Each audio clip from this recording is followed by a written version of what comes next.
Hello,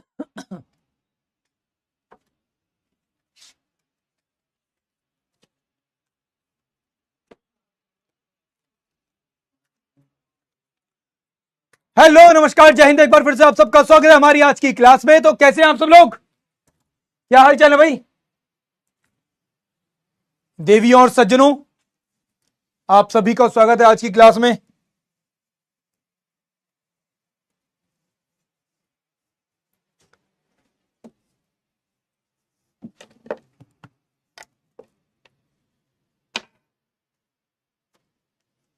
भाई class में खड़े तो हो गई, हमारी लेखनी कहां चली गई? पता ना लेखनी किसको कहते हैं? बहुत बहुत धन्यवाद, बहुत बहुत धन्यवाद। मेरी मनोकामनाएं आप सभी लोग सफल हों। भाई क्लास में लेखनी तो देकर जाया करो यार। मतलब हमारा अस्त्र हमसे छीन रखा है तुमने यार, पढ़ाएंगे कैसे?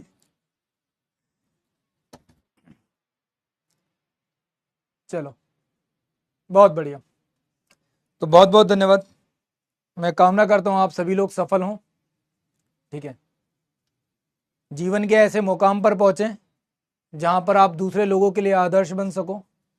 ठीक है, आपसे हजारों लोग प्रेरणा ले सकें, ऐसा कुछ काम कर सको।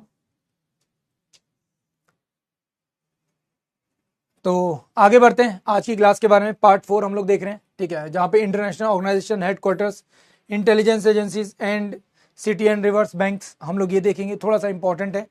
एंड इसके बाद जो हमारे टॉपिक्स रह जाएंगे वो थोड़े से ज़्यादा इंपॉर्टेंट हो जाएंगे, क्योंकि वहां पे हम लोग बात करेंगे डिफेंस एंड स्पेस से रिलेटेड। वेल, आज की क्लास के बारे में जरा बात करते हैं। देखो, थोड़ा सा आसान किया है, बहुत ज़्यादा रट्टा मारने वाली चीज़ें हैं। मैं सच बताऊं तो मुझे भी कभी कभी लगता है कि यार ये सब चीज़ें पढ़ाई ही क्यों जाती हैं। ठीक है, लिटरली मुझे कभी कभी लगता है ये सब चीज़ें पढ़नी ही क्यों पढ़ रही हैं। क्यों? क्योंकि सारी की सारी चीज़ें एकदम रट्टे के ऊपर बेस है। इसमें कुछ भी ऐसा नहीं है जिसमें आपको लॉजिक लगाना पड़े, जहां पे आपको कोई चीज़ ऐसी डालनी पड़े कि यार ये तो एकदम आउट ऑफ द बॉक्स थी, मैंने तो इसके बारे में सोचा ही नहीं। तो इन सब में ऐसा कुछ भी नहीं है, इन सभी में से ऐसा कुछ भी नहीं है। ये सब चीजें कहीं ना कहीं आप लोग डेली लाइफ में कहीं ना कहीं सुनते रहते होगे, पढ़ते रहते होगे, न्यूज में सुनते रहते होगे। ठीक, तो ये सारी चीजें फाइनली आज की क्लास में आपका पार्ट है। सबसे पहले हम लोग बात करते हैं एशियन इंफ्रास्ट्रक्चर बैंक के बारे में। ठीक है, बात करते हैं एशियन इंफ्रास्ट्रक्चर बैंक के बारे में।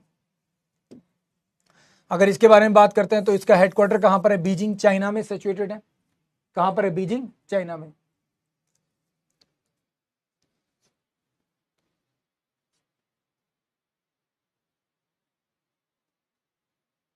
बायो रटने से अच्छा। तो बायो क्यों रटनी पड़ रही है यार? बायो तो अच्छा खासा लॉजिकल चीजें होती हैं, बायो में तो बहुत कुछ चीजें हैं समझने के लिए। बायो क्यों रटोगे तुम लोग यार? बायोलॉजी सब्जेक्ट है ही नहीं रटने वाला। बायोलॉजी सब्जेक्ट तो कंप्लीटली एकदम प्रैक्टिकल नॉलेज है यार। वो तो बायो से अच्छा कुछ हो ही नहीं सकता, इतनी बढ़िया प्रैक्टिकल नॉलेज है वो। हाउ इज इट पॉसिबल कि बायो को रटना पड़ेगा? बायो को क्यों रटना पड़ेगा यार?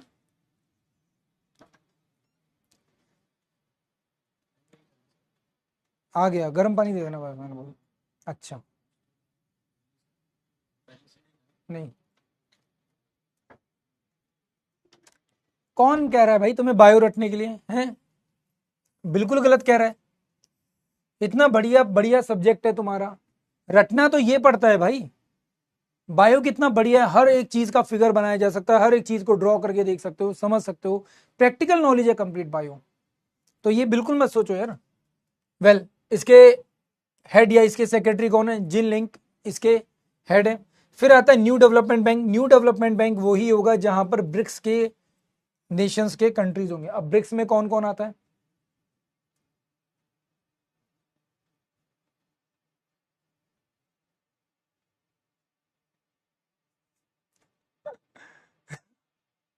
अच्छा,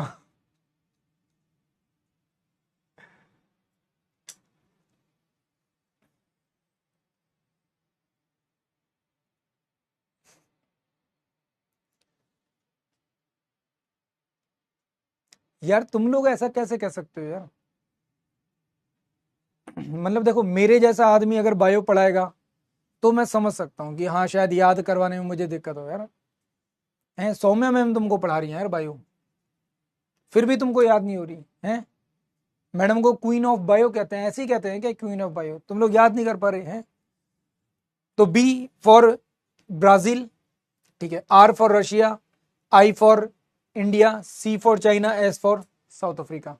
तो ब्रिक्स कंट्रीज के द्वारा डेवलप किया गया ये बैंक है, जिसे हम लोग न्यू डेवलपमेंट बैंक के नाम से जानते हैं। किसके नाम से जानते हैं? New development bank. Shanghai China में इसका हेडक्वार्टर है। 2014 में इसको स्टेब्लिश किया गया था। एट प्रेजेंट इसको मार्कोस प्रागोडा इसको लीड कर रहे हैं।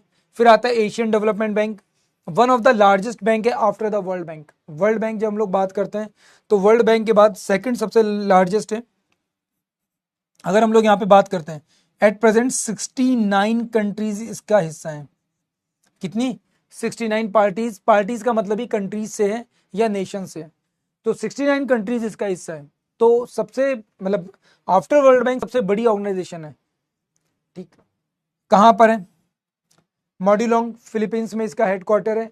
1966 में इसको स्टेब्लिश किया गया था और एट प्रेजेंट इसको मास्तुंग लीड करते हैं। अगर हम लोग एशियन डेवलपमेंट बैंक के बारे में बात करते हैं तो मेनली यहां पर Asian countries and Indo Pacific region की जो कंट्रीज हैं वो आती हैं। कौन सी? Indo Pacific. इन कंट्रीज को मेनली इसमें क्या किया जाता है? इन्वॉल्व किया जाता है। फिर यहां पे अगर हम लोग बात करते हैं international Monetary fund IMF, Washington DC USA में इसका हेडक्वार्टर है। ठीक है, 1945 में इसको स्टेब्लिश किया गया था। ठीक है, क्रिस्टिलियन इसको लीड करने का काम करते हैं। अगर हम लोग इसके बारे में बात करेंगे तो इसे हम लोग कहीं ना कहीं डिस्प्लेसमेंट ऑफ पावर की तरह से देखते हैं। ध्यान रखना, दो ऑर्गेनाइजेशन ऐसी हैं, इनको सिस्टर ऑर्गेनाइजेशन कहते हैं, एक इंटरनेशनल मॉनेटरी फंड और एक वर्ल्ड बैंक। कौन सा? World bank. क्यों? अगर आप लोग नोटिस करोगे दोनों का हेडक्वार्टर वॉशिंगटन DC USA में, दोनों का स्टेब्लिशमेंट ऑलमोस्ट एक साथ ही हुआ है। ठीक है, after the second world war. ये दोनों कब स्टेब्लिश हुई हैं? After world war two. After world war two. और एक तरह से देखा जाए तो एक सम्मेलन हुआ था जिसका नाम था ब्रिटेन वुड सम्मेलन। उस सम्मेलन में USA ने काफी हद तक क्या किया था? यूके को टेक ओवर करने का काम किया था। यूके जो अब तक पूरी दुनिया में एक सबसे बड़ा साम्राज्य था, जिसके लिए कहा जाता था कि उसका सूरज कभी अस्त नहीं हो सकता, बहुत सारी बातें की जाती थी। फाइनली ये वो मूवमेंट था जिसके बाद जो यूके जो पूरी दुनिया की ताकत बना हुआ था वो अब पीछे हटता चला गया और USA पावर में आता चला गया। यही वो मूवमेंट था, यही वो ब्रिटेन वुड सम्मेलन था, यही वो टाइम पीरियड था जब International Monetary Fund, World Bank and United Nation, इन तीनों को सीधे सीधे कहां पर? अमेरिका में स्टेब्लिश करने का काम किया गया था कि अब दुनिया को लीड करने का काम, दुनिया को चलाने का काम हम करेंगे। कौन करेगा? USA करेगा। कौन करेगा? USA करेगा। बात समझ में आई? तो ध्यान रखना ये चीज, ये एक तरह से क्या था? पावर शिफ्ट था। यहाँ पर क्या था? ये पूरी तरह से क्या है? पावर शिफ्ट है। सबसे पहली चीज तो इसको सिस्टर ऑर्गेनाइजेशन कहते हैं। दूसरी चीज क्या है? यहाँ पे क्या हो रहा था? एक पावर शिफ्ट हो रहा था। क्या हो रहा था? एक पावर शिफ्ट हो रहा था। बात समझ में आई? क्लियर? नाटो भी आए हैं बट नाटो आगे चलकर दिखता है, हमको पहले नहीं दिखता। क्लियर है? क्लियर है?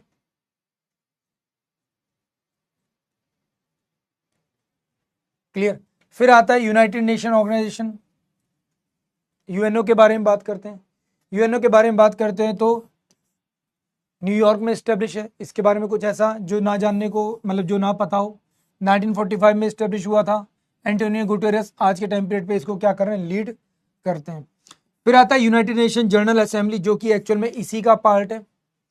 ठीक है, ये भी USA में 1945 सेम टाइम पीरियड पे स्टेब्लिश हुआ है और इसे लीड करने का काम कौन करते हैं? वोल्कान बोन्जिक इसको लीड करने का काम करते हैं। फिर आता है United Nation children's fund, UNICEF. क्या था? यूनिसेफ। मजेदार बात क्या थी? इस बार यूनिसेफ का नाम बहुत ज्यादा उछाला गया। ठीक है, एट प्रेजेंट आज के टाइम पीरियड में इंडिया में इसको जो इसकी जो ब्रांड एम्बेसडर है वो है करीना कपूर खान। ठीक है, कौन है? करीना कपूर खान। अब मजेदार बात क्या है, अगर मैं यहाँ पे प्रेजेंट मतलब बोलूँ तो थोड़ा सा डिस्प्यूटेड हो जाएगा, पता नहीं तुम लोगों को पसंद आएगी नहीं आएगी बात। करीना कपूर खान हो सकता है तुम्हारी बहुत फेवरेट हो, ठीक है। अब मेरा कोई उनसे कोई आपसी रंजिश नहीं है, ना ही कोई आपसी लड़ाई है, बट मुझे यहाँ पर लगती है इस तरह की ऑर्गेनाइजेशन का क्या बोलते हैं उसे, डबल स्टैंडर्ड जैसे नज़र आती हैं चीज़ें, ठीक है। एक तरफ आप कह रहे हो कि हम लोग काम कर रहे हैं बच्चों के लिए और बाकी सब चीज़ों के लिए बहुत सारी बातें करते हैं, वहीं पर ये एक ऐसे पर्सन को सामने रखते हैं लोगों के सामने एज अ रोल मॉडल जिसके पास ऑलमोस्ट दुनिया की हर एक फैसिलिटी है, जिसके पास दुनिया की हर एक फैसिलिटी है, ऐसे आदमी को क्या कर रहे हैं, सामने रखने का काम कर रहे हैं। तो करीना कपूर खान ने रिसेंटली कितने 2 या 3 बच्चे पैदा किए थे, ठीक है। बच्चे गोरे पैदा हुए थे इसलिए उनको यहाँ पे ब्रांड एम्बेसडर बना दिया गया, बाकी मुझे नहीं पता उन्होंने बच्चों के लिए ऐसा कौन सा काम किया है। हाँ, उन्होंने अपनी प्रेगनेंसी के ऊपर एक बुक लिख दी थी, ये एक बहुत बड़ी बात है। बट सोचो इंडिया में कि किसी भी फीमेल को उस बुक की ज़रूरत है, आपके अड़ोस पड़ोस में रहने वाली दादी नानी जो भी हैं, अगर आप उनसे बात करोगे ना, वो ज़्यादा अच्छे सजेशंस दे देंगी, क्या खाना है क्या नहीं खाना है, क्या करना है क्या नहीं करना है। अब सबसे बड़ी और अजीब सी बात क्या होती है, अगर आप डॉक्टर के पास जाती है कोई प्रेग्नेंट फीमेल और उससे पूछती है डॉक्टर मुझे क्या करना चाहिए, तो डॉक्टर क्या बोलता है, सीढ़ियाँ मत चढ़ो, काम मत करो, कुछ मत करो, आराम से रेस्ट करो, ये सब चीज़ें बताते हैं। वहीं पर अगर आप अपनी पुरानी दादी नानी इन सब के पास जाओगे तो वो क्या बोलेंगे कि हमारे बच्चे देखो कितने मजबूत पैदा हुए हैं, हमारे पेट में जब ये था तो हम तो सारे काम कर रहे थे, है ना, हम तो गांव में वो मटका सर पे रखकर 4-4 किलोमीटर चल के पानी लेकर आ रहे थे, हमने तो गायों की न्यारी करना, गाय को खाना खिलाना, ये करना, हमने गायों के सारे काम किए, हमारे बच्चे तो हेल्दी पैदा हुए हैं। ऐसा क्या तुम कर रहे हो कि तुम्हारे बच्चे हेल्दी पैदा नहीं हो सकते काम करने के साथ साथ, तुम्हें इतना क्यों आराम चाहिए। मैं ऐसा नहीं कह रहा फीमेल्स को नहीं चाहिए, बिल्कुल चाहिए, टेक केयर बहुत ज़रूरी है, ठीक है। अब धीरे धीरे क्या डॉक्टर्स को पता चल रहा है कि यार नहीं, अब बच्चे कमज़ोर पैदा होते हैं, इससे बच्चों में भी बहुत सारी प्रॉब्लम्स क्रिएट होती है, मदर में भी होती है डिलीवरी के टाइम पर प्रॉब्लम। तो अब डॉक्टर ने क्या बोलना शुरू कर दिया कि फीमेल्स को ना थोड़ा बहुत एक्सरसाइज करनी चाहिए, वो एक्सरसाइज करो जो हम कह रहे हैं, बाकी एक्सरसाइज मत करो। तो ये तो बहुत अजीब सी बात है, डबल स्टैंडर्ड्स हैं। तो सेम मुझे लगता है कि यहाँ पर जब भी आपको किसी को एज अ रोल मॉडल चुनना चाहिए, किसी को एम्बेसडर बनाना चाहिए, तो उन महिलाओं को बनाना चाहिए जो हमारे गांव में, ठीक है, अपने घर को भी संभाल रही हैं, उसके साथ साथ अपने बच्चों को भी संभाल रही हैं, तो वो ज़्यादा बेटर है। और दूसरी एक सबसे अजीब बात क्या लगी कि इन्हीं यूनिसेफ वालों का ऑफिस कई सारे गाजा में बने हुए हैं जहाँ पे बच्चों का और उन सब का ध्यान रखते हैं। अनफॉर्चुनेटली इनका भेजा हुआ खाना, इनके पास आया हुआ खाना कभी बच्चों तक पहुँचता ही नहीं। मैं किसी इधर उधर की बात नहीं कर रहा, गाजा की बात कर रहा हूँ जो अभी रिसेंटली आपको न्यूज़ में देखने को मिल रहा है। इसका हेडक्वार्टर कहाँ पे, न्यूयॉर्क यूएसए में, ठीक है। 1946 में इसका एस्टेब्लिशमेंट होता है और 104 इसके हेड है।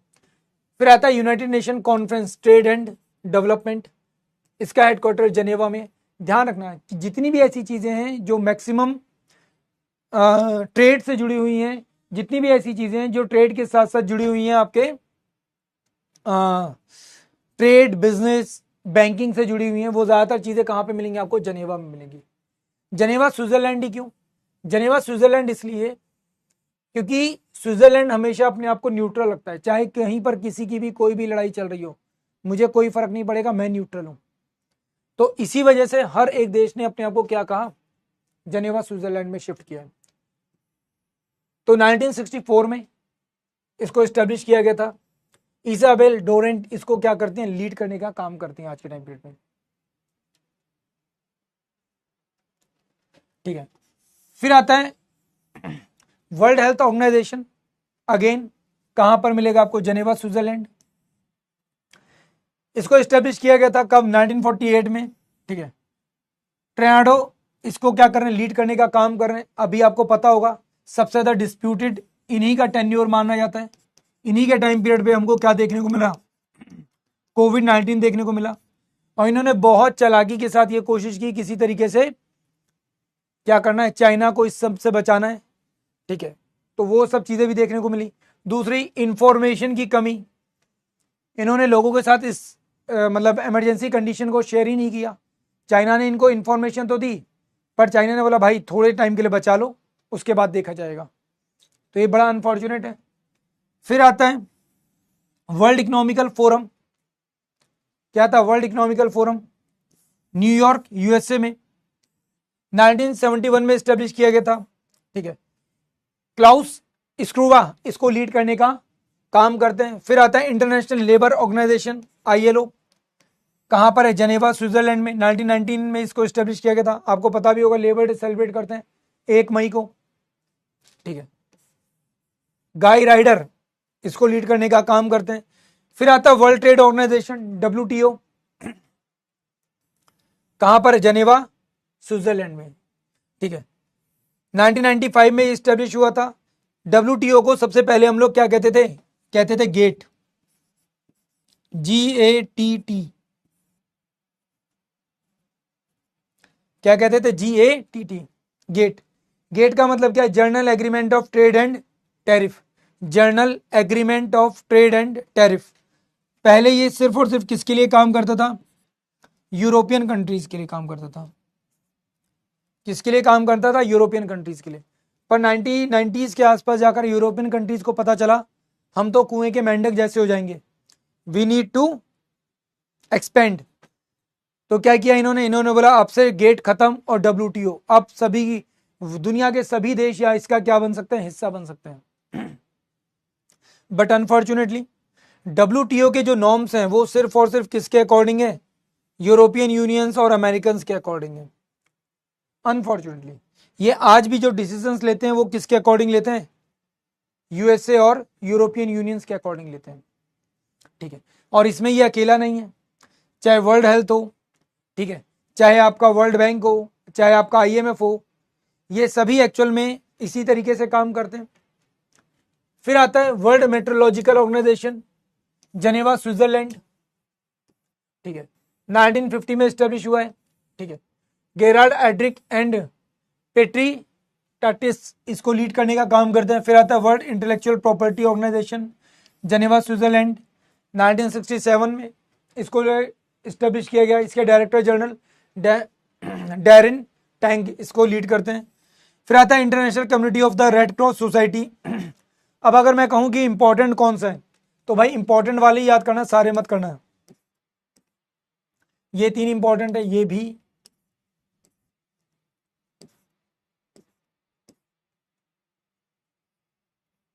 इसे छोड़ दो, ये याद रखो। इकोनॉमिकल फोरम ये भी, लेबर ऑर्गेनाइजेशन ये उतना इंपॉर्टेंट है नहीं, वर्ल्ड ट्रेड ऑर्गेनाइजेशन ये भी, ये छोड़ दो, ये भी छोड़ दो। International committee for the red cross society ये ध्यान रखना। पेरिस फ्रांस में 1863 में इसको क्या किया गया था? स्टैब्लिश किया गया था। पीटर मुरे एंड रॉबर्ट मार्टिन इसको लीड करते हैं। फिर आता है यूनिसेफ। यूनिसेफ के बारे में आप लोग सुनते ही हो, काफी ज्यादा चर्चा में रहता है, इसलिए इंपॉर्टेंट भी है।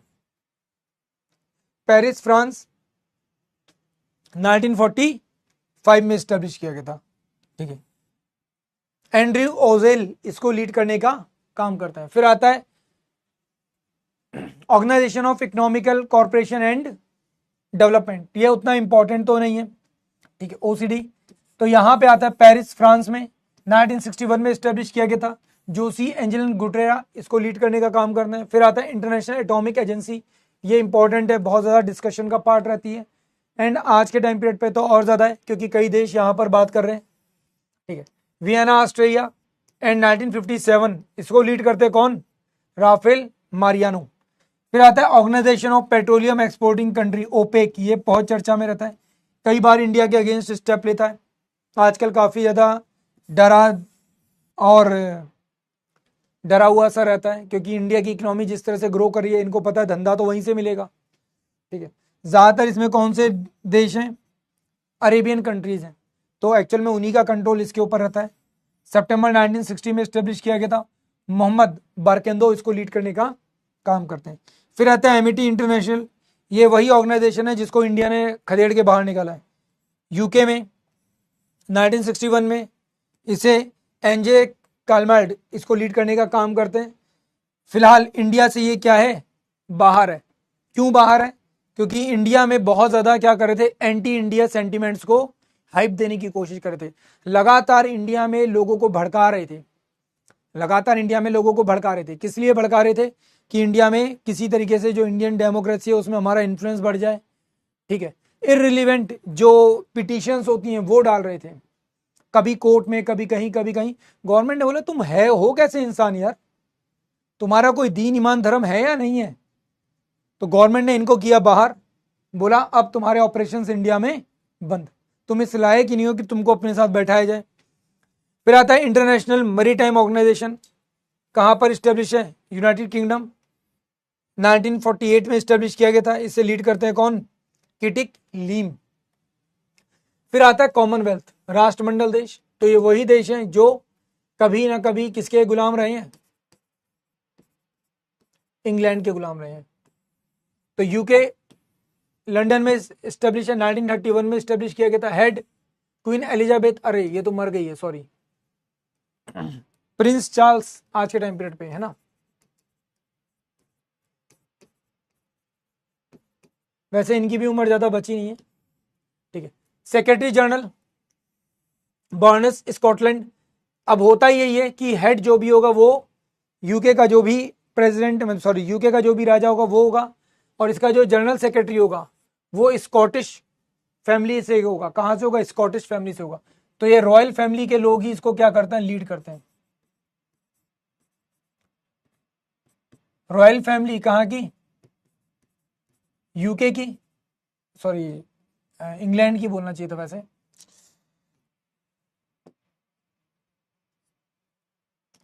रॉयल फैमिली कहां की? इंग्लैंड की। और सेक्रेटरी यहां पे अगर बात करेंगे तो रॉयल फैमिली कहां की? स्कॉटलैंड की।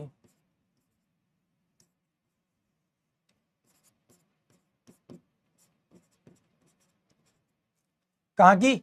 स्कॉटलैंड की। फिर आता है South Asian association regional corporation, SAARC, ठीक है। काठमांडू, नेपाल, 8 दिसंबर 1985 को इसको स्टैब्लिश किया गया था। और ये डेट मुझे हमेशा याद रहती है, क्यों? क्योंकि ये मेरी बर्थ डेट है, ठीक है, तो याद रख लेना। पर हाँ, ईयर ये नहीं है, कहीं बोलो सर ईयर भी यही है क्या? इतने बूढ़े हो? इतना बूढ़ा नहीं हूं भाई, ठीक है। इसे लीड कौन करते हैं? एसेल रुसवान इसको लीड करने का काम करते हैं। फिर आता है association of the south east nation, ASEAN, Jakarta Indonesia में इसका हेडक्वार्टर है। 8 अगस्त 1967 को स्टेब्लिश किया गया था, ठीक है। लिम जोक होई इसको लीड करते हैं। फिर आता है Asia Pacific Economic Corporation, Singapore, November 1989 में इसको स्टेब्लिश किया गया था। जैकडिना एंडरसन इसके चेयरमैन हैं। फिर आता है नॉर्थ अटलांटिक ऑर्गेनाइजेशन, नाटो, ठीक है। नाटो के बारे में बात करें तो नाटो जो है वो एक्चुअल में आफ्टर वर्ल्ड वॉर टू के बाद इसको स्टेब्लिश किया गया था। और इसकी सबसे ज्यादा जो एक्चुअल में वर्ल्ड वॉर 2 के बाद, है ना, एंड एक तरह से बोला जाए तो ड्यूरिंग कोल्ड वॉर, कहां पर है? ब्रुसेल्स, बेल्जियम में 1949 को स्टेब्लिश किया गया था, ठीक है। जिन स्टॉल्सबर्ग इसको लीड करने का काम करते हैं, ठीक है। फिर आता है इंटरनेशनल क्रिकेट काउंसिल। अब ये उतनी इंपॉर्टेंट है नहीं, इसे छोड़ सकते हो, ये वैसे इंपॉर्टेंट है। दुबई यूएई में 1909 में स्टेब्लिश किया गया था। चेयरमैन आज के टाइम पर गार्ग बर्सल्स इसको लीड करने का काम करते हैं। नहीं, एक सेकंड, चेयरमैन तो आज के टाइम पर वो है ना शायद, क्या नाम है उनका? अपने वाले का नाम क्या है यार? क्या नाम है उसका यार? मैं नाम भूल गया यार। मोटा भाई के लड़के का नाम क्या है यार?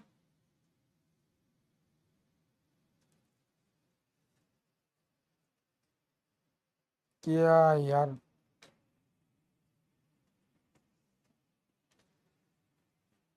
नाम भूल गया यार मैं। अच्छा, वो बीसीसीआई के हैं पक्का ना?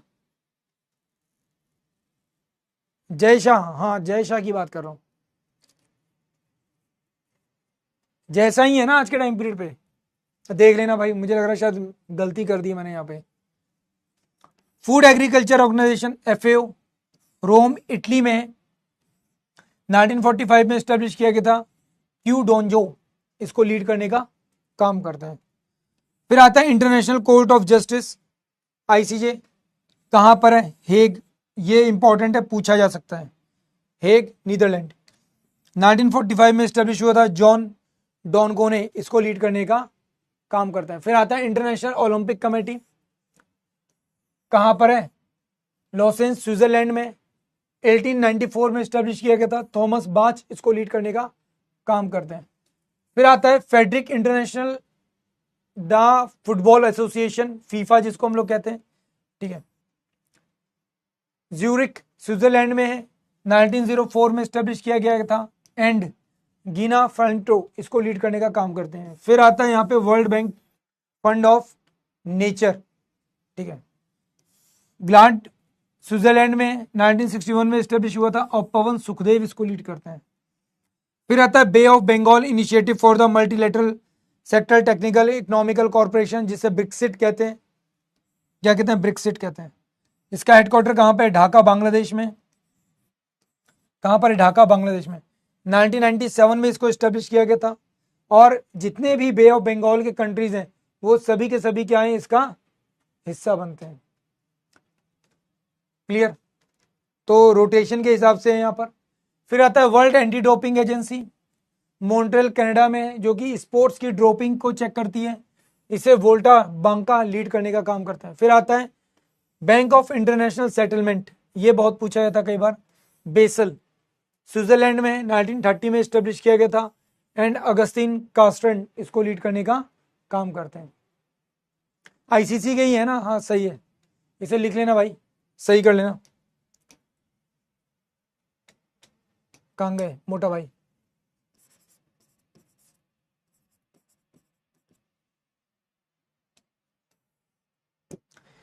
फिर टॉप इंटेलिजेंस एजेंसीज, जो नो डाउट आपको पता है क्या काम करती हैं, ठीक है। ऑलरेडी वी नो दैट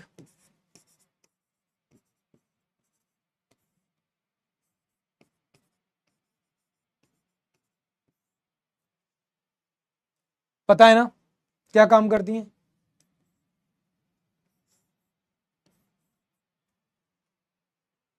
है ना?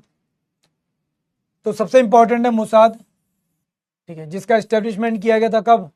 1949 में। मेन काम एक्चुअल में क्या था? इजराइल की प्रोटेक्शन का था। ये इनका लोगो है जो कि आपको दिख रहा है। तो मोसाद का एक्चुअल में मतलब क्या होता है? इंस्टीट्यूशन नाम होता है। मतलब क्या होता है? इंस्टीट्यूशन। एक्चुअल में इसको कहते हैं institution of the intelligence and special operation.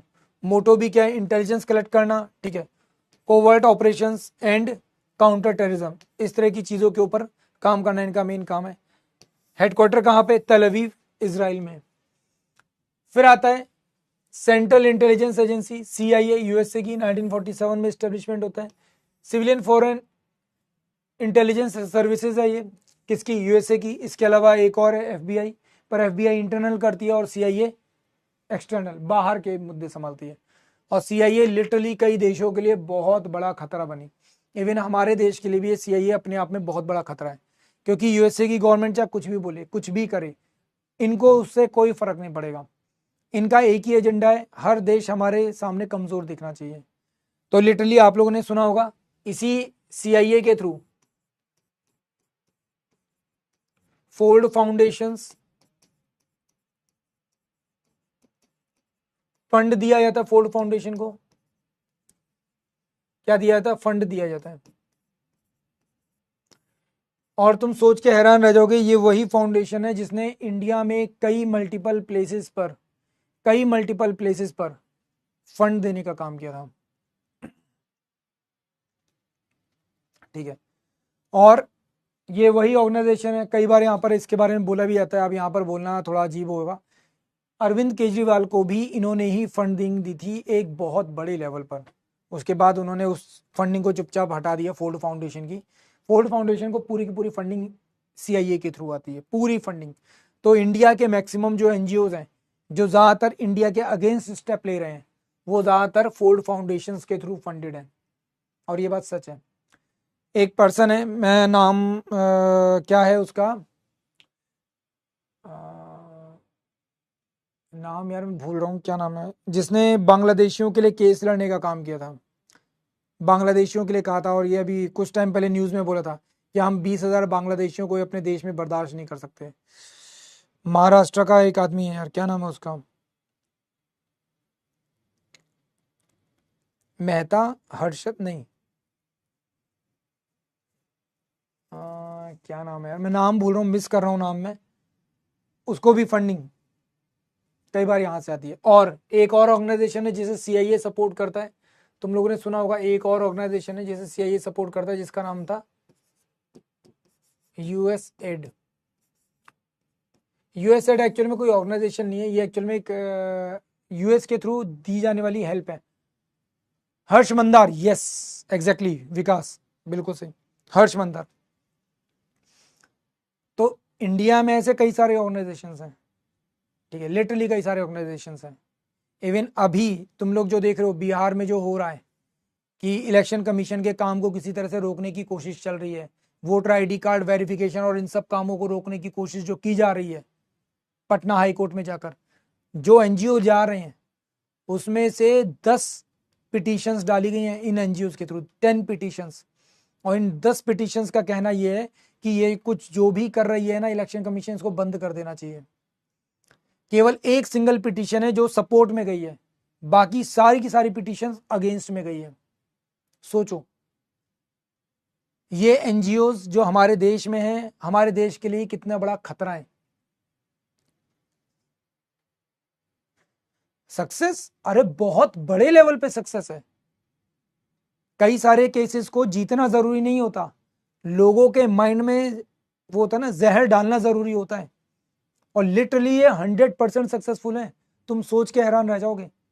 सोचो, हम सब यहाँ पे डिफेंस एग्जाम्स की तैयारी कर रहे हैं, तुम में से ऐसे कितने लोग हैं, तुम में से ऐसे कितने लोग हैं जो किसी भी एक पॉइंट पर पहलगाम जो अटैक है उसको किसी तरह से जस्टिफाई कर सकते हैं?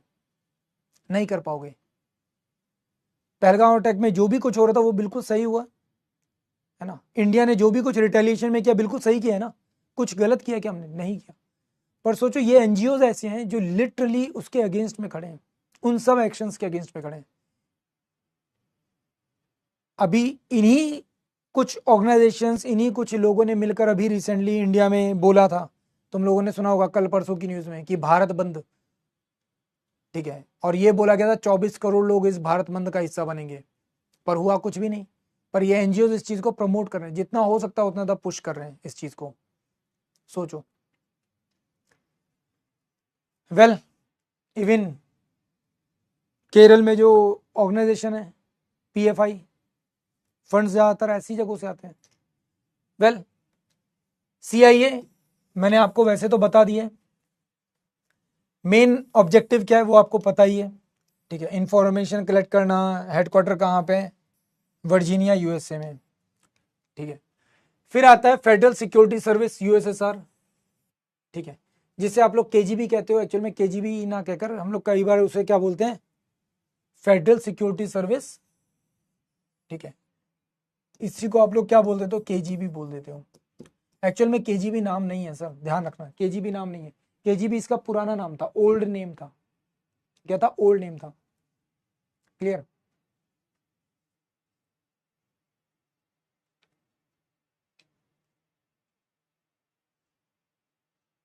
आईएसआई जो है वो तो बहुत पुरानी है भाई, वो इंडिया में काम नहीं कर रही, पर उससे जुड़े हुए बहुत सारी ऑर्गेनाइजेशंस इंडिया में काम कर रही हैं, जिनके बारे में तुम लोगों ने सुना होगा। वो तो आतंकवादी संगठन है, एजेंसी थोड़ी है कोई। फिर आता है यहाँ पे फॉरेन इंटेलिजेंस सर्विस, जो कि रशिया की है, जिसे फेडरल सर्विस बोलते हैं ये लोग, या फिर फेडरल सिक्योरिटी सर्विस बोलते हैं। वेल इसका भी काम क्या है, काउंटर इंटेलिजेंस ऑपरेशन है, इंटेलिजेंस गैदरिंग करना, ठीक है, सिक्योरिटी मेंटेन करना, ठीक है, वहाँ की जो गवर्नमेंट है उसको सपोर्ट करना, ये सारे काम क्या है इसके मेन काम है। हेडक्वार्टर कहाँ पे? मॉस्को रशिया में, ठीक है, जिसे हम लोग केजीबी बोलते हैं। ये आपके सामने लोगो एक।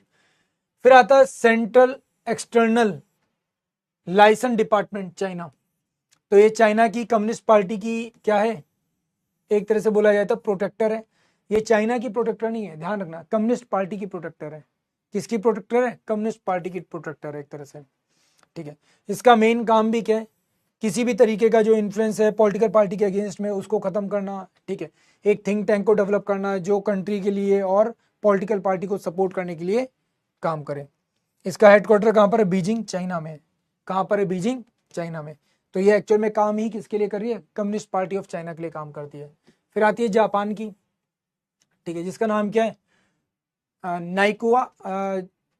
नाइकाकू जोहा, सॉरी मैं प्रोनाउंसिएशन नहीं कर पा रहा इसका, इंग्लिश में इसको बोलते हैं cabinet intelligence and research office, ठीक है। इसका काम भी सेम वही है जो मैंने आपको बताया, इंटेलिजेंस गैदर करना, सिक्योरिटी मेंटेन करना, ठीक है। हेडक्वार्टर आज के टाइम पर कहाँ पर है? टोक्यो, जापान में, ठीक है। ये आपके सामने है इसका logo. Director general of external security, France. तो फ्रांस के बारे में बात करते हैं तो डायरेक्टर जनरल डा सिक्योरिटी इसको बोला जाता है। मेन काम सबको पता ही है, सेफ गार्ड, इंटेलिजेंस एंड बाकी सब चीजें, ठीक है। ये आज के टाइम पीरियड में कहाँ पर है? पेरिस, फ्रांस में है, ठीक है। फिर आता है सीक्रेट इंटेलिजेंस सर्विस, जिसे MI6 कहते हैं, यूके में 1909 में स्टैब्लिश की गई थी। इसी की हेल्प से इंडिया में एक और ऑर्गेनाइजेशन स्टैब्लिश की गई थी जिसे हम लोग IB कहते हैं। क्या कहते हैं? IB कहते हैं, इंटेलिजेंस ब्यूरो कहते हैं। IB काफी हद तक फेल हो गई थी और सबसे शर्मनाक बात यह, आफ्टर द इंडिपेंडेंस 1971 तक KGB का एक मेंबर हमारे IB में बैठता था। सोचो हमारी सरकारें क्या कर रही थी, हमारी सरकारें क्या कर रही थी, सोचो कितना बड़ा फेलियर है हमारे लिए एज अ कंट्री।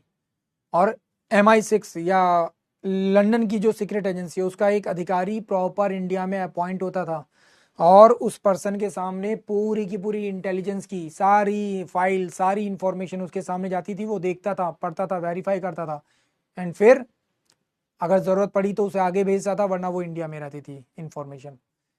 जब 1971 के आसपास की बात है, इंदिरा गांधी से बोला गया, और ये बोला किसने था? ये रशिया ने बोला था कि आप कर क्या रहे हो, हम तो आपकी हेल्प कर देंगे, बट अनफॉर्चुनेटली हम आपकी हेल्प करने के लिए जाएंगे तो आप ही के देश में बैठे हुए जो आपके दोस्त हैं वो ये इंफॉर्मेशन आगे पहुंचा देंगे, पास ऑन कर देंगे।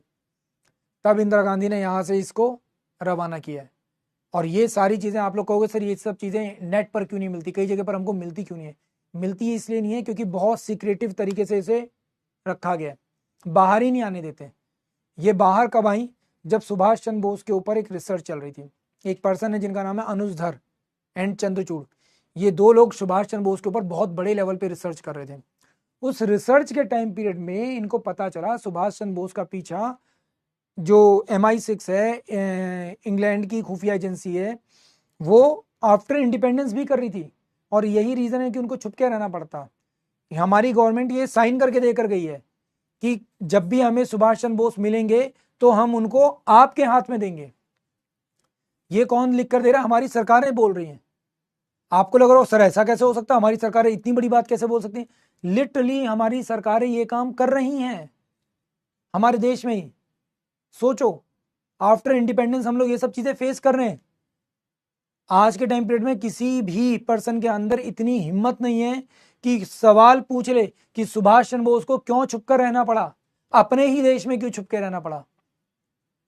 ऐसा क्या कारण था कि सरकारें उनको सामने नहीं लेकर आ पा रही थी? इतना बड़ा लीडर, सोचो जवाहरलाल नेहरू की डेथ हो गई, सुभाष चंद्र बोस थे, उनको बना देते प्रधानमंत्री, बना सकते थे ना। लाल बहादुर शास्त्री की डेथ हो गई, उसके बाद बना देते प्रधानमंत्री, वो भी गए तो इंदिरा गांधी थी भाई, उनसे पहले उनको बना देते। इतने लीडर्स थे, क्या कहीं पर भी सुभाष चंद्र बोस का नाम मिला एज अ लीडर? कहीं पर इस्तेमाल किया? अरे प्रधानमंत्री नहीं बना रहे थे, राष्ट्रपति बना देते। क्या बनाया तुमने? गृह मंत्री बना देते, कुछ तो बनाते। कहीं पर भी बनाया? नहीं बनाया। क्यों छुपा के रखा था? सरकारों से पूछो तो भाई लिटरली सीधा जवाब देते ही नहीं है, लिटरली नहीं देते सीधा जवाब, कोई नहीं देता। सोचो कई लोग तुम में से बोलेंगे नहीं नहीं सर आप ऐसे कैसे बोल सकते? भाई ये सच है, आप खुद से सर्च करो ना, खुद से क्वेश्चन पूछो, आपको जवाब मिलेगा कहीं ना कहीं। वेल MI6 का काम क्या है आपको पता ही है, इंटेलिजेंस एजेंसी। IB भी इन्हीं के थ्रू स्टेब्लिश की गई थी इंडिया में, ठीक है। 1971 तक IB में भी इनका एक मेंबर बैठा करता था। वेल MI6 MI5 ऐसे कई सारी ऑर्गेनाइजेशंस वैसे इनकी हैं। फिर आता है research and analysis wing, RNW, 1968 में स्टैब्लिश किया गया था आफ्टर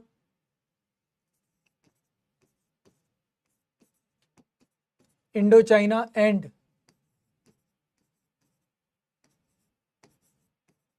इंडो पाक वॉर।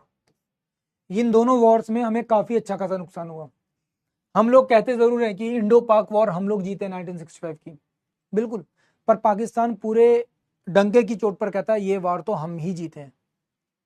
ठीक है, पाकिस्तान पूरे डंके की चोट पर देता है कि ये वॉर हम, भले ही इंडिया जीता है पर हमें जो लॉसेस हुए ना उस टाइम पीरियड पे वो बहुत ज्यादा बड़े थे। ठीक है, वो बहुत ज्यादा बड़े थे।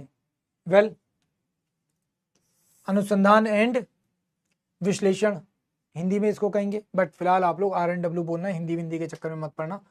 ठीक है, इसका काम क्या आपको पता ही है, इंडिया के बाहर चीजों को हैंडल करना।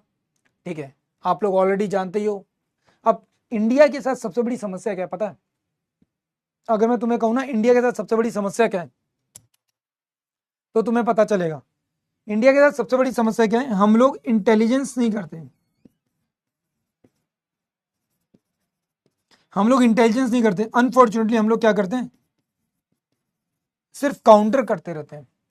भाई साहब गर्म पानी बोला था, और ये AC बंद कर दो यार, मेरे सर पे लग रहा है यार AC। हम लोग अनफॉर्चुनेटली क्या करते हैं, काउंटर करते हैं। इंटेलिजेंस का काम तो एक्चुअल में करता है पाकिस्तान। हम लोग क्या करते हैं, हम लोग सिर्फ काउंटर करते हैं। अच्छा पाकिस्तान ये करेगा ना तो हम इसके अगेंस्ट में ये करेंगे, पाकिस्तान अगर ये करेगा हम ये कर देंगे, पाकिस्तान ऐसा करेगा तो हम ये कर देंगे। ये एक सबसे बड़ी समस्या है। पाकिस्तान करता है आगे से कि उसका ऑब्जेक्टिव क्लियर है, हमें इंडिया को पहुंचाना है नुकसान। हमारा ऑब्जेक्टिव क्या है, पाकिस्तान अगर कुछ कर रहा है तो हमें उसे रोकना है। हमें रोकना क्यों है भाई? Why we need to stop? हमें रोकना क्यों है? अरे उसे एलिमिनेट करो, खत्म करो, बात खत्म। व्हाट वी नीड, उसे खत्म करो, है ना। हमारे साथ समस्या यही है सबसे बड़ी कि हम लोग, भाई कम करने को बोला था बढ़ा दिया तूने, मैं बोल रहा हूं बंद कर दे।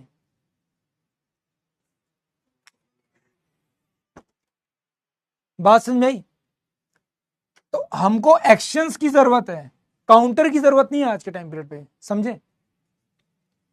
Well, headquarter CGO complex Delhi में आपको पता होगा। एंड आज के टाइम पीरियड में आप लोगों को एक पर्सन का नाम और पता होगा जो अभी रिसेंटली अपॉइंट किए गए हैं।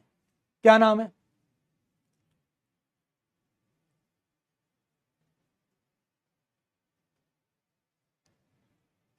यही सबसे बड़ी दिक्कत है बेटा। आप हमेशा, अगर आप हमेशा डिफेंस करते रहोगे ना तो दुश्मन की अपनी तैयारी करता ही रहेगा, दुश्मन अपनी तैयारी करता ही रहेगा। यहाँ पे सामंत गोयल जी अब जा चुके हैं, इनकी जगह कौन आ चुके हैं, कौन आ चुके हैं आज के टाइम पीरियड में इनकी जगह पर?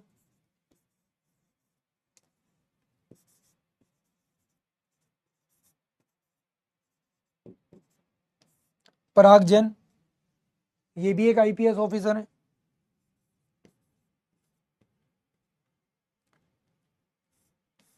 और one of the most important, और हो सकता है मे बी आने वाले टाइम पीरियड में इनको नेक्स्ट अजीत डोभाल भी बोला जा सकता है, और ये बात बिल्कुल सच है। अगर इन्हें अगला अजीत डोभाल बोला जाए तो इसमें कोई बुराई नहीं है। अब डिपेंड करता है कि इनके एक्शंस कैसे होते हैं, क्योंकि अभी तक जितने भी एक्शंस हुए हैं उन सभी में हमें कहीं ना कहीं पता चलता है कि इन्हीं का हाथ है। ठीक है, तो one of the most important person में से एक है। फिर आता है national intelligence agency south Africa, 1994 में स्टैब्लिश हुई है। ठीक है, कहाँ हुई है? 1994 में स्टैब्लिश हुई है। इसका हेडक्वार्टर कहाँ पर है? ठीक है, पेट्रा, साउथ अफ्रीका में हमको देखने को मिलता है। फिर आता है इंटर सर्विस इंटेलिजेंस पाकिस्तान। ठीक है, तो इसका काम क्या है सबको पता ही है, इसका कोई काम नहीं है, इसका सिर्फ एक काम है, इंडिया के अगेंस्ट स्टेप लेना। इसका कोई और सिंगल काम नहीं है। ठीक है, इसका लिटरली कोई सिंगल काम नहीं है, इसका केवल एक ही काम है, क्या? इंडिया के अगेंस्ट स्टेप लेना। ठीक है, at the time of independence इन्होंने इससे स्टैब्लिश किया था। फिर आती है ईरान की, जिसे कहते हैं का सवाक। सवाक जो स्टैब्लिश की गई थी ये by the help of Israel की गई थी, इजराइल एंड USA। अब आप कहोगे क्या बात करो सर, ईरान और इसराइल की तो चल रही है लड़ाई, इन दोनों ने क्यों, ये दोनों क्यों करवाएंगे? भाई साहब एक टाइम ऐसा था जब ईरान की बहुत बेहतरीन दोस्ती हुआ करती थी इसराइल के साथ, बेहतरीन, एकदम ऐसे गले मिलने वाली दोस्ती। बट जब ईरान में हुआ इस्लामिक रेवोल्यूशन, उस इस्लामिक रेवोल्यूशन ने यहाँ पर सबसे बड़ा जहर का बीज बोया। अमेरिका ने यहाँ पे एक और महामूर्खता की। उस समय पर इस ईरान को बहुत आराम से निपटा रहा था इराक। इराक में सद्दाम हुसैन थे। सद्दाम हुसैन उस समय पर ठीक ठाक काम करते, बढ़िया काम करते। इस सपोर्ट करता हूँ मैं, काफ़ी हद तक सद्दाम हुसैन को सपोर्ट करता हूँ। इस एरिया में जितने भी अरेबियन नेशंस हैं, आपको अरब कंट्रीज जितने भी आपको दिखते हैं, आगे पीछे जितने भी आपको देखने को मिलते हैं, ये ऑयल रिच कंट्रीज जितने भी आप बोल रहे हो, ईरान, इराक, जॉर्डन, इधर से लेकर नीचे जितने भी हैं अरेबियन कंट्रीज, ये सब के सब, इन सारे कंट्रीज में एक ही चीज़ सबसे बेस्ट है कि इनको चाहिए एक डिक्टेटर, एक ऐसा आदमी चाहिए जो हमेशा इनके हंटर बजाता रहे।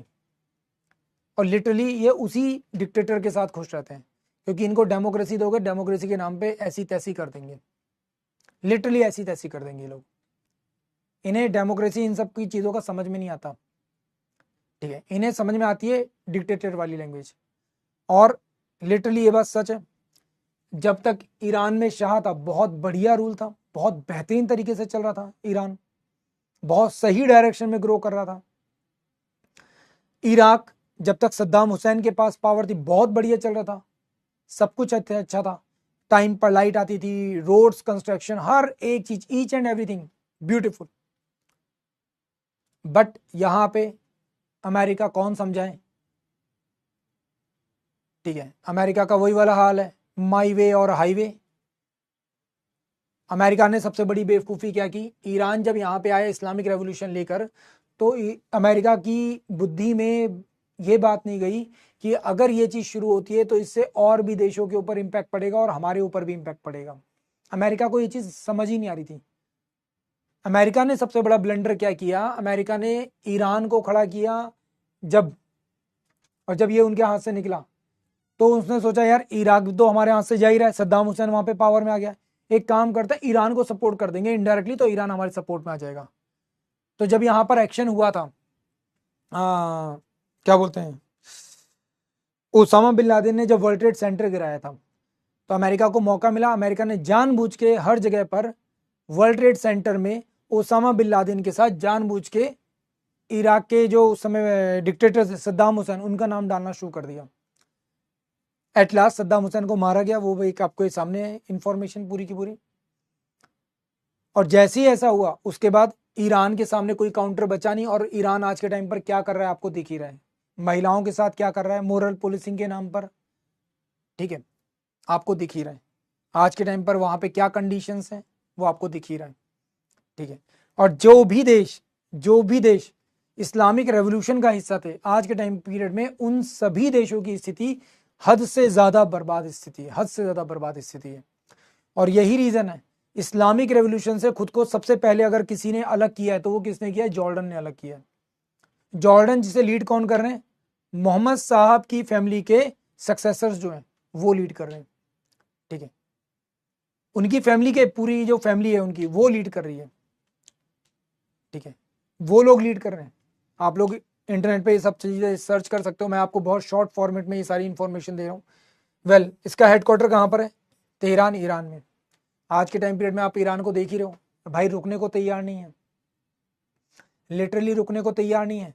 अमेरिका आया, बम गिरा कर गया, बहुत प्रिसाइज लोकेशन पे गिरा कर गया, उसके बाद भी बोला भाई क्या किया तूने, कुछ नहीं किया भाई, धूल झाड़ी, फिर खड़े हो गए, अब तुझे बताएंगे हम, हमारी मिसाइल तेरे तक पहुंच नहीं सकती, कोई बात नहीं, तेरे आसपास के जो एरियाज हैं उनको डिस्ट्रॉय करेंगे सबसे पहले।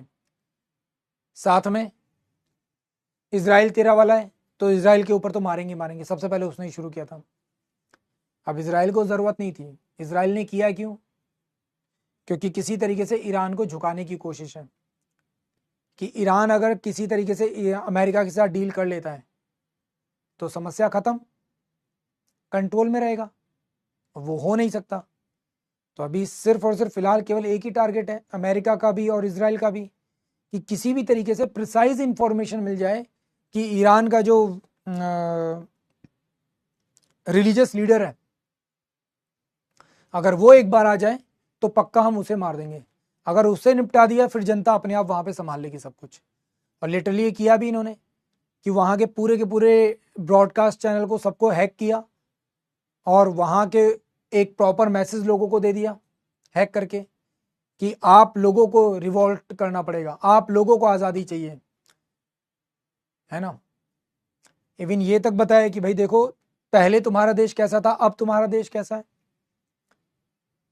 ठीक है, तो अगर महिलाओं को आज़ादी और बाकी सब चीज़ें चाहिए तो आपको ये करना पड़ेगा। तो भाई ये किसने किया था पूरा का पूरा इंसिडेंट। फिर आता है इराकी नेशनल इंटेलिजेंस सर्विस। अब ये इराकी नेशनल इंटेलिजेंस सर्विस जो थी आपको पता ही है पहले से चल रही थी, ठीक है। एंड आज के टाइम पीरियड पे इसको अप्रूवल यूएसए ने ही दिया है। क्यों दिया था? क्योंकि आपको पता ही होगा आज के टाइम पीरियड पे वहाँ पर जो गवर्नमेंट है वो कम्प्लीटली एक पपेट गवर्नमेंट के जैसी है। कहने के लिए ही है बस गवर्नमेंट, बट एक्चुअल में चल तो यूएसए ही है। यूएसए ही वहाँ पर पूरी तरह से देख रहा है। इवन वहाँ के जितने भी ऑयल फील्ड्स हैं, जितनी भी चीज़ें, वो सब की सब यूएसए की जो मतलब कंपनियां हैं वो लीड कर रही हैं, यूरोपियन कंपनियां लीड कर रही हैं, ठीक है। क्लियर है?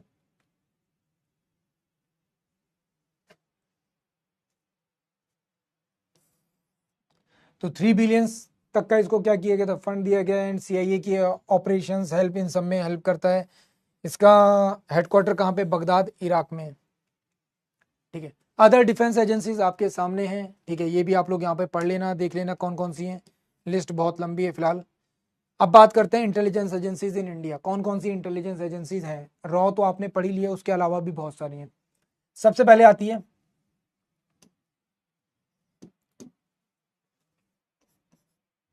National investigation agency, NIA. NIA one of the finest organisations में से एक है, जिसे 2009 में स्थापित किया गया था, ठीक है। आईपीएस कुलदीप सिंह इसको लीड कर रहे हैं। हेडक्वार्टर दिल्ली में है, होम मिनिस्ट्री को ये लीड करती है। एंड काउंटर टेररिज्म काम करती है। क्या करती है? काउंटर टेररिज्म के काम करती है। फिर आता है wild life crime control bureau, ठीक है। 2006 में स्टैब्लिश किया गया था, ठीक है। टाइलो मता वर्मा इसको लीड करते हैं, ठीक है। न्यू दिल्ली में है। Ministry of environment, forest and climate change इसको लीड करती है। Dealing wild life crimes in India, ठीक है। फिर आता है नेशनल टेक्निकल रिसर्च ऑर्गेनाइजेशन, 2004 में स्टेब्लिश किया गया था। अनिल धसमान इसको लीड करते हैं, दिल्ली में इसका ऑफिस है। एंड डायरेक्टली पीएमओ को ये क्या करते हैं? रिपोर्ट करने का काम करते हैं। मेन काम क्या है? जियो पार्शल एंड सैटेलाइट इमेजिंग की इंफॉर्मेशन लिए शेयर करते हैं। मतलब कि सीधे सीधे बोला जाए तो रॉ और इन सबको क्या करते हैं? रिपोर्ट करते हैं, ठीक है। सैटेलाइट इंफॉर्मेशन शेयर करते हैं, डेटा शेयर करते हैं। इससे पहले तक इसी को लीड करने का काम कर रहे थे पराग जैन जी, ठीक है। फिर आता है serious fraud investigation office, 2003, Keshav Chandra इसको लीड करते हैं, Delhi, Ministry of corporate affairs. तो इसका मेन काम क्या है? जो भी फ्रॉड होते हैं उनसे देश को बचाना। फिर आता है डिफेंस इंटेलिजेंस एजेंसीज, तो इसके बारे में आपने सुना ही होगा। ये डिफेंस फोर्सेस के लिए काम करते हैं।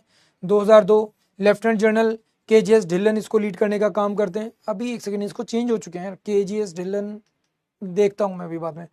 मिनिस्ट्री ऑफ डिफेंस, ठीक है, providing the coordination and the defence and military intelligence. फिर आता है नेशनल क्राइम रिकॉर्ड ब्यूरो, ठीक है।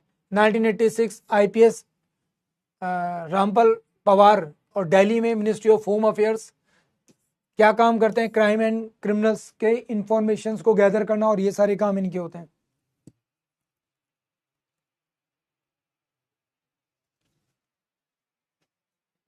फिर आता है Narcotic Control Bureau, 1986 IPS Satyanarayan Pradhan, ठीक है, Delhi, Ministry of Home Affairs, ठीक है। Combination of the drug trafficking and illegal substance. तो नारकोटिक ब्यूरो, आप लोगों ने वो एक मूवी देखी होगी जॉन इब्राहिम की, है ना, उसमें वो नारकोटिक कंट्रोल ब्यूरो को ही लीड कर रहा था, ठीक है। इवन आप लोगों ने एक वो और मूवी देखी होगी, क्या नाम है यार उसका, मैं नाम भूल रहा हूँ, एक वेब सीरीज और है, उसमें भी सेम यही चीज़ है। फिर आता है central bureau of indirect tax and custom, ठीक है। किसके लिए काम कर रहा है? 1944 में आईआरएस विवेक जौहरी इसको लीड करते हैं। दिल्ली में ministry of finance administrating the custom, GST, central excise and narcotic चीज़ों को लीड करते हैं। फिर आता है central bureau of investigation, CBI, 1942 में स्टैब्लिश हुआ था। सुब्रतो कुमार जायसवाल लीड करते हैं दिल्ली में। ठीक है, ministry of personal and public grievance pension, इसकी रिपोर्टिंग एजेंसी है। Investigation bribe, government corruption and benches of the central law. फिर आता है आईबी, 1887 में स्टैब्लिश किया गया था। अरविंद कुमार, दिल्ली होम मिनिस्ट्री को इसको लीड मतलब रिपोर्टिंग है इनकी। Domestic intelligence service and counter intelligence. फिर आता है कंप्यूटर इमरजेंसी रिस्पॉन्स टीम। ठीक है, 2004 में संजय भल्ला इसको लीड करते हैं दिल्ली में। Ministry of electronics information and technology, जो भी ऑनलाइन थ्रेट्स होते हैं उन सबको एड्रेस करने का इनका काम होता है। Cyber security threats, hacking and fishing, इनको खत्म करना इनका मेन ऑब्जेक्टिव होता है। वेल, कुछ इंपॉर्टेंट सिटीज और उनके बारे में भी आपको पता होना चाहिए, कौन सी रिवर पर कौन सा शहर है। ठीक है यार, ये लोग कैसे लोग हैं यार, कसम से। भाई सो गया था क्या? वो मतलब है ये कैसा सफेद सफेद हो रहा है पानी?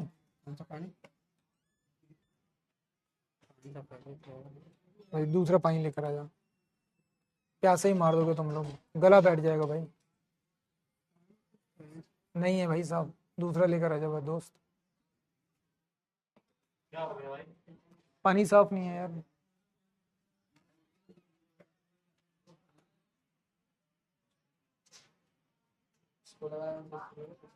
नहीं नहीं, बिना हटाए देख, पानी एकदम अजीब सा हो रहा है, धुंधला धुंधला।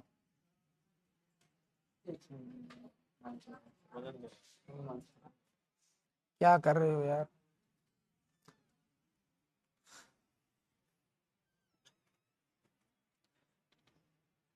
अभी मेरी एक और क्लास है 2 घंटे की।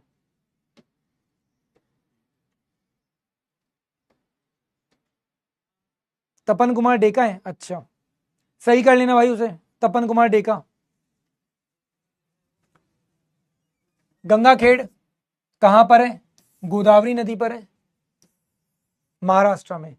आगरा किस पर है? यमुना, उत्तर प्रदेश। यार ये तो मुझे लग रहा है ये मैं पढ़ा चुका हूं, बट फिर भी देख लेना।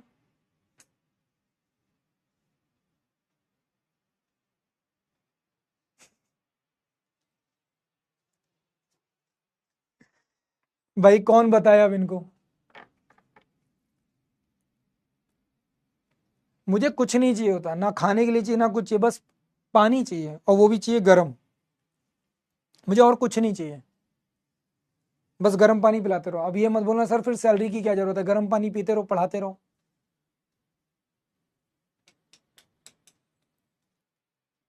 क्या करें भाई। ठीक है, अहमदाबाद साबरमती रिवर पर है, गुजरात। ठीक है, प्रयागराज सबको पता ही है। ठीक है, गंगा यमुना सरस्वती, और सरस्वती के बारे में बात करते हैं तो एक माइथोलॉजिकल रिवर की तरह से इसको ट्रीट किया जाता है। ठीक है, उत्तर प्रदेश। ठीक है, अयोध्या सरयू उत्तर प्रदेश, अभी पूछा भी था ये लास्ट ईयर वाले एग्जाम में। बद्रीनाथ अलकनंदा उत्तराखंड। ठीक है, कटक महानदी उड़ीसा। ठीक है, छतरपुर ऋषिकुल्ला रिवर उड़ीसा। ठीक है, भागलपुर।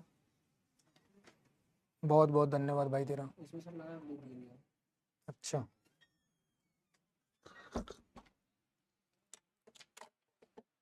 अब पानी तो दिया है मगर इतना गर्म दिया है कि भाई गला जल जाएगा पीकर।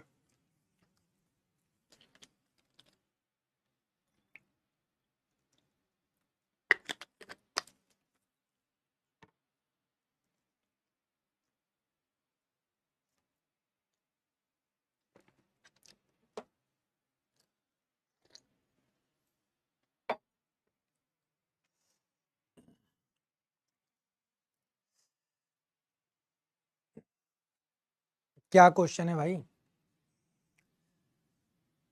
अरे तो अब इसमें क्या रिप्लाई दूं भाई, गवर्नमेंट बैंक जैसा हाल है तो है, अब क्या कर सकते हैं। है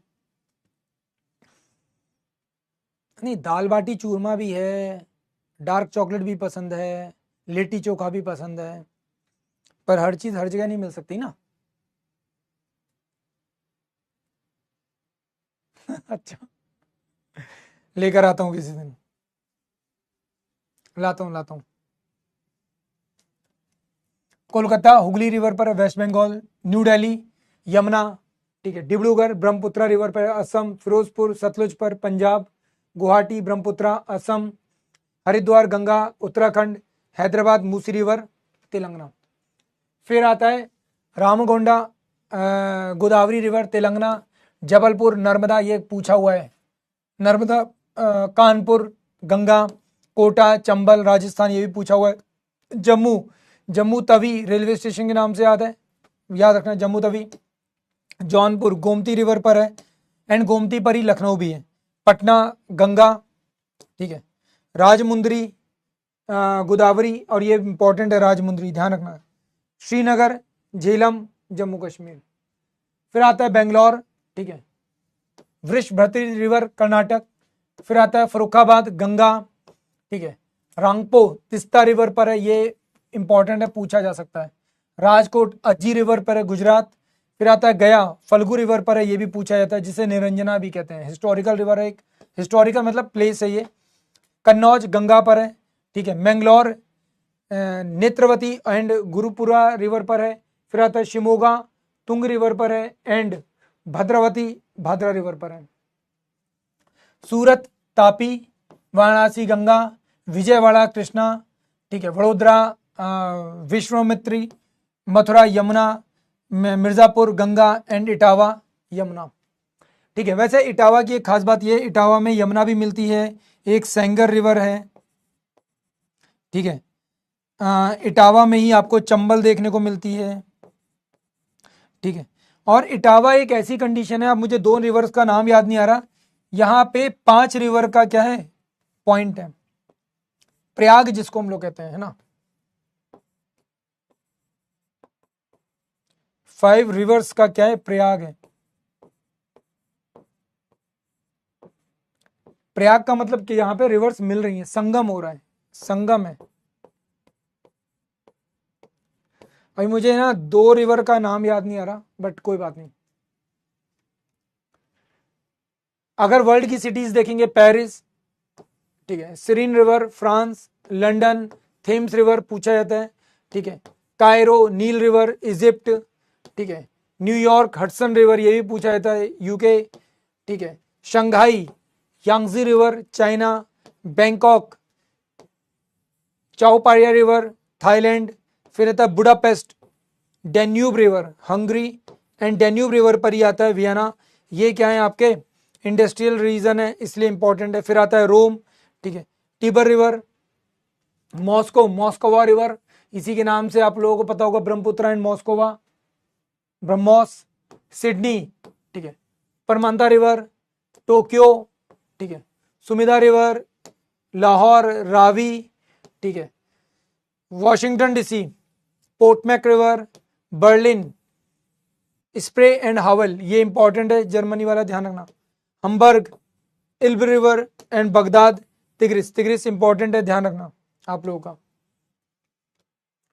well it's all about the today's class, इसको याद रखो, ज़्यादातर चीज़ें फैक्चुअल थी। कहीं पर भी कोई डाउट हो तो भाई डायरेक्टली तुम लोग मेरे से पूछ लेना।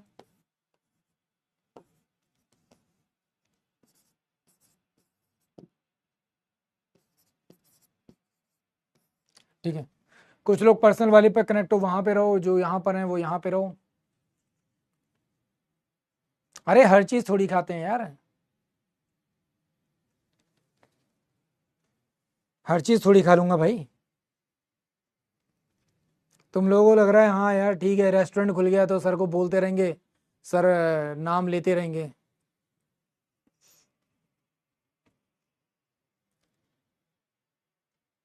तो मेरे से जब कोई काम होता था तो वो भी मेरे साथ ऐसे ही करती थी, यही फेवरेट चीज़ें लाकर खिलाती थी, मैं खुश हो जाता था, गुस्सा भूल जाता था। इसी चीज़ का फ़ायदा उठाया उसने।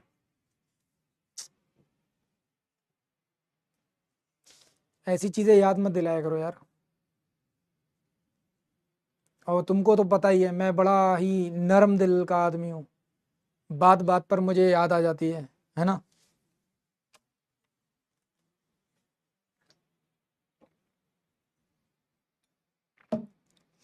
चलो बहुत बढ़िया।